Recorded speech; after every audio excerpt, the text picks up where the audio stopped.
SSC का हमने सुबह सोचा था कि एसएससी सुधर गई होगी, एजुकेटी ने भी अपने सेंटर्स को अच्छा कर दिया होगा, जो भी टेक्निकल ग्रेड चीज़ आते हैं वो भी अच्छे कर रहे होंगे, लेकिन सेटिस्फैक्ट्री इम्प्रूवमेंट नहीं किया है। जैसे हमारे पास बहुत सारे सेंटर्स हैं, हम एक एक चीज़ के ऊपर सारी बातें करते हैं। अभी ये हमारा देखो एमएम पब्लिक स्कूल गुरुग्राम, उसके बाद ये हमारा है कागा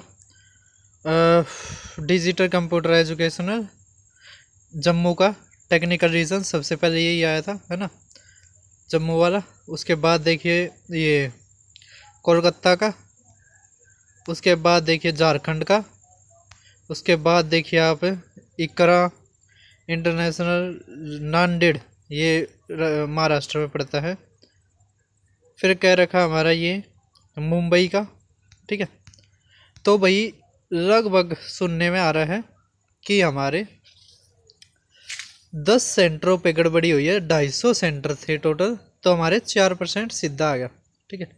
तो भाई 4% जो बच्चे थे वो आपने परेशान करे इस एग्ज़ाम में।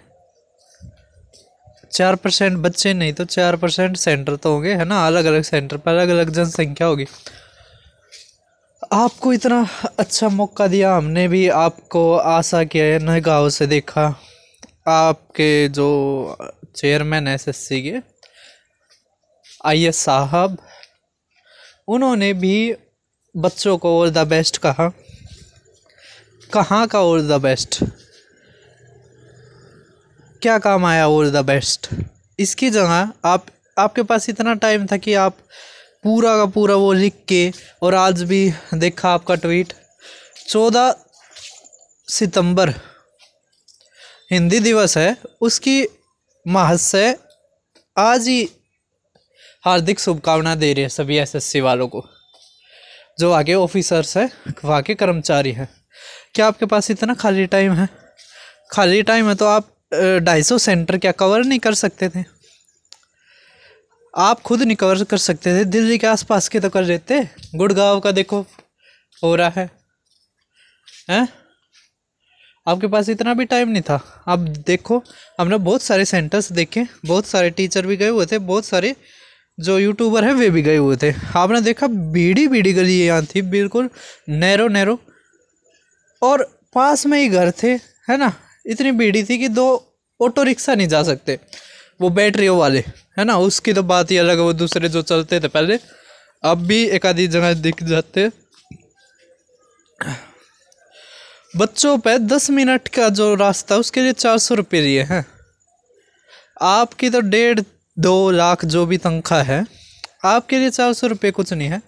उस बच्चे जो 400 रुपये का कोर्स नहीं ले पाता और ऑटो में देने पड़ते हैं, बस यही कि बस एक पर नौकरी लग जाए, वो अपनी हालत को सुधार रहे, लेकिन आप पे क्या ही फ़र्क पड़ता? कुछ नहीं। आप तो एसी में बैठते हो ना, आप ये देखते कि बच्चे कैसे जर्नल की टिकट में जा रहे हैं, टॉयलेट के पास बैठ कर जा रहे हैं, लड़कियां टॉयलेट के पास बैठ कर जा रही हैं, साथ में भाई का भी टाइम ख़राब हो रहा है, उसको भी ज़िंदगी में कुछ करना है, फादर की सैलरी कटने लग रही है। आपको कुछ नहीं दिखता, बस एक नोटिफिकेशन लगाया, एक नोटिस चिपका दिया कि आपके पास 2 ही चीज़ मिलती है, 2 से 3, एडमिनिस्ट्रेटिव रीज़न, टेक्निकल ग्लिच, और एक आधा और डाल देते हो आप। और अगर आपके विरोध में या आपको सजेस्ट करने में या आपको और इम्प्रूवमेंट करने में अगर कोई वीडियो बना देता है, तो आप नोटिस लेके आए हो। नहीं, आपके क्वेश्चन क्या कोई नूर के हैं? मतलब वैसे क्वेश्चन कोई बना नहीं सकता। आप अलग से पूछते हो कुछ, आप ही रिसर्च करते हो, वे क्वेश्चन नहीं करवा सकते। करवाओगे तो 1 करोड़ का जुर्माना। अब ये जो सेंटर हैं जिन्होंने ये फाइनल करा, जो एक वेंडर था आप कह रहे थे, उसके ऊपर लगा के दिखाओ, उसके ऊपर एफआईआर कटवाओ कि उन्होंने ऐसे सेंटर कैसे कर दिए। 4% यूपीएससी में तो ऐसा नहीं होता। रेलवे में भी TCS आने के बाद रेलवे में होने लगा है, ना तो पहले SSC में भी नहीं होता था। IBPS में नहीं होता ऐसा मतलब आपके में क्या हो रहा है कि आप सेंटर की सही तरह निगरानी नहीं कर सकते। मतलब आप एनी डेस्क कहते हो कि वो उससे CBT हैक हो जाता है, और आपने सेंटर ऐसे जगह दे रखे हैं जहाँ पर आसपास में घर है ना। अब क्या पता 2 दिन पहले किराए पर आकर वो कर रहे हैक उस सेंटर को, है ना, और उसमें तो करे जा, फिर क्या कर रहोगे आप। तो भाई साहब आपकी बहुत बहुत बड़ी गलती है ये चीज़। एग्ज़ाम रिव्यू की बात करते हैं अब। इतनी अगर शर्म होगी तो भाई इतनी बहुत होगी, अगर ये चेयरमैन जी के पास पहुंचती है इतनी शर्म होगी तो। और वैसे भी उनके मीम तो पहुंच ही गए हैं, अब CGL के बाद उनके और अच्छे अच्छे मीम पहुंचेंगे। कोई ऐसा चेयरमैन हुआ है जिसके ऊपर ये मीम पहुंचे हैं या बनाए गए हैं। आप IAS होते हुए, इतनी नॉलेज होते हुए, फील्ड में इतना काम करने के बाद फिर भी आपका 0 ही है। बहुत ख़राब सिस्टम लगा मुझे। अब एग्ज़ाम रिव्यू की बात करते हैं भाई। एग्ज़ाम में क्या कुछ आया, हम पेपर डिस्कस नहीं कर रहे, हम बस बता रहे हैं, स्टैंडर्ड बता रहे हैं, ठीक है। तो एग्ज़ाम कई जगह कह रहे थे कि माउस की प्रॉब्लम थी, कई सेंटरों में कह रहे थे अच्छा चल रहा है, सोर्स जो था वो भी अच्छा था, है ना, जो इनका सर्वर था वो भी ठीक चल रहा था।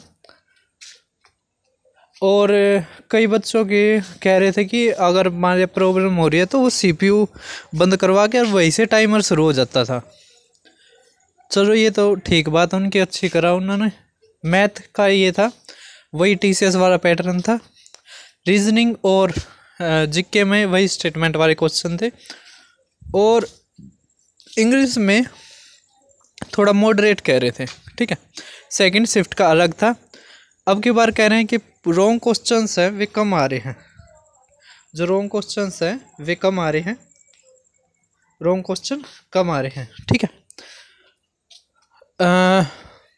तो जो अपनी पहले की तैयारी करके गए हैं उनके लिए लाभदायक होगा। देखो भाई, इस तरह का टाइम सभी ऑर्गेनाइजेशन में आता है, ये सोची समझी चाल होती है।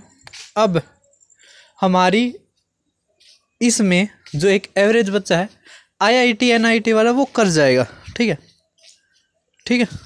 वो इस तरह के स्ट्रेस को झेल लेता है, उनके फाइनेंशियल कंडीशन भी ठीक ठाक होती है, ठीक है।